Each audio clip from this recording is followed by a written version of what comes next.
Subscribe, follow, like, share. Last Bell Boxing. These guys give you all the exclusives, and next time I get my fight date, it's going to be exclusive on here as well. So make sure you give them all. Hello, welcome to the latest edition of Last Bell Boxing. Joined by regular Sean from Brighton. How you doing, Sean? Hi, mate. Very well, thank you. Yourself? All good, all good. The morning after the night before and all that. But obviously doing the live tomorrow for anyone who's watching. We record this on Sunday, so tomorrow night 8 p.m. will be the live to cover all things you and Ben. Sorry, a bit jaded today. Having a late night coming away from Tottenham. But we are where we are. So on this video, we're going to cover AJ versus Paul. Bit of an update, Sean. We've covered this a little bit on the channel, but it's an ever-moving piece. So starting to look like 19th of December, isn't it? In Miami, it's starting to look like it. Eddie Hearn's not distancing himself from it. A lot of people are talking about the mismatch it's going to be. So, Sean, give us your updated view. And again, out of 10, where are you in terms of this happening? Yeah, I think I'm still where I was when we originally spoke about it a couple of weeks back, where I wasn't a big fan. But like you say, it's looking more and more likely it's going to happen. So I think 90% sure we'll see it next month.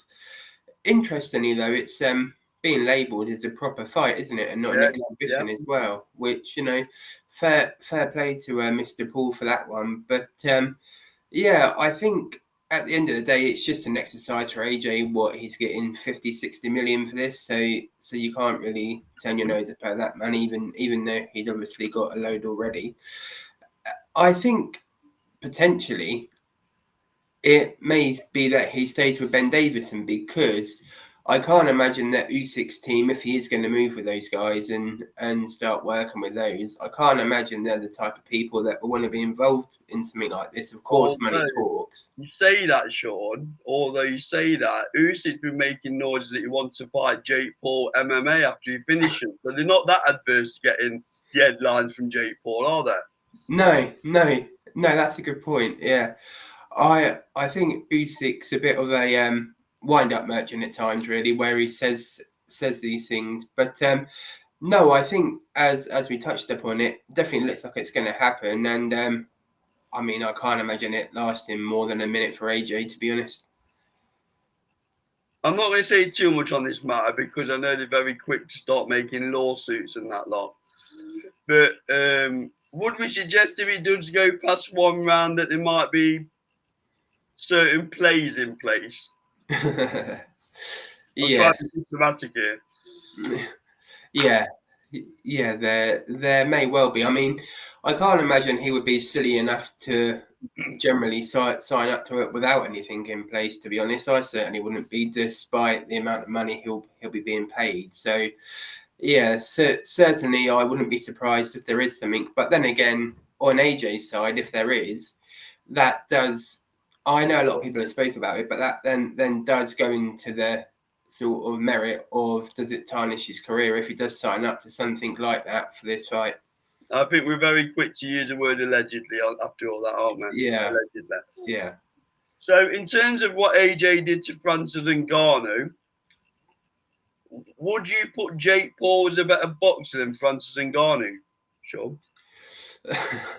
No, I don't think so. Just purely because Francis is from this world, isn't he? Albeit MMA. I think Jake Paul is a total novice, to be honest. I mean, I don't think he would win an English level title at cruiserweight, if I'm being brutally honest. So I think in comparison between Ngannou and Jake Paul, they're not in the same stratosphere. But a lot of fighters are coming out and saying Jake Paul's a full-time fighter. He has full-time camps. He's got the best of nutrition, best of trainers. So this isn't my view by any stretch, but a lot of respectable people in the fight game are coming out and calling Jake Paul a pro fighter now, aren't they?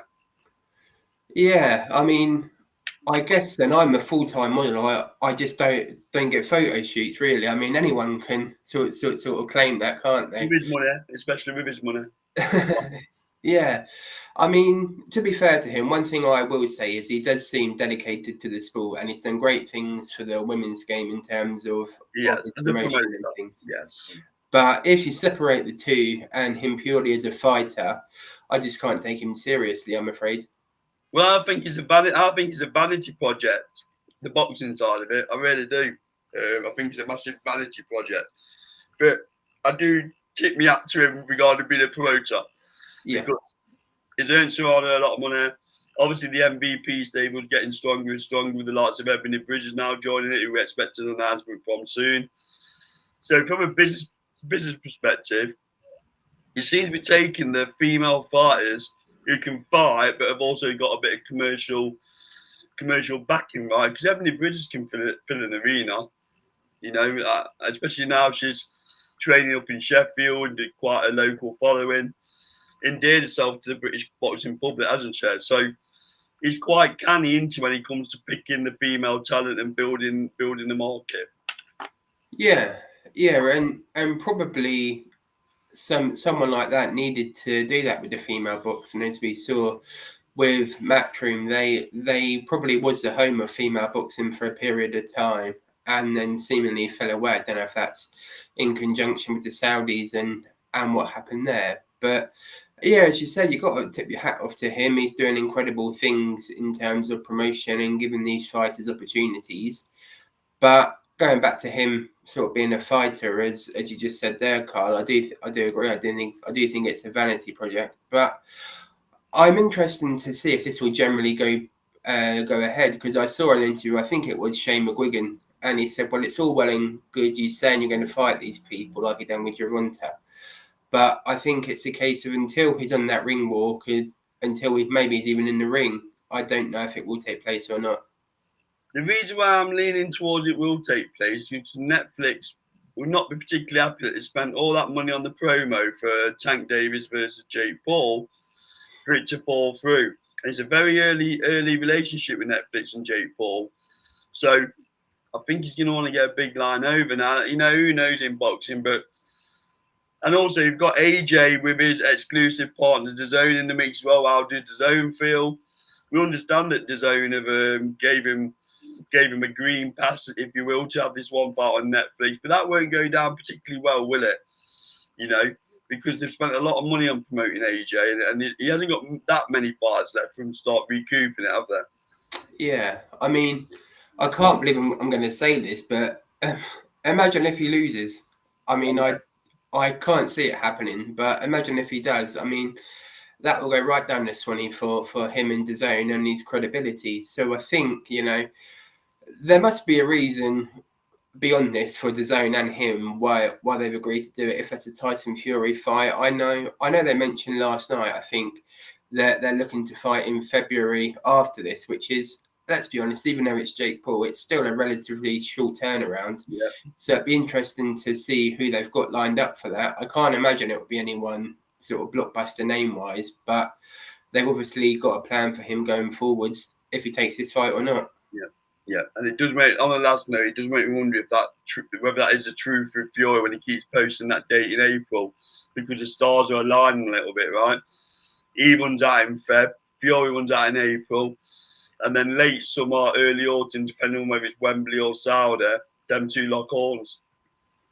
Yeah.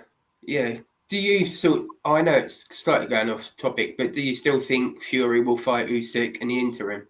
Yes. Yeah.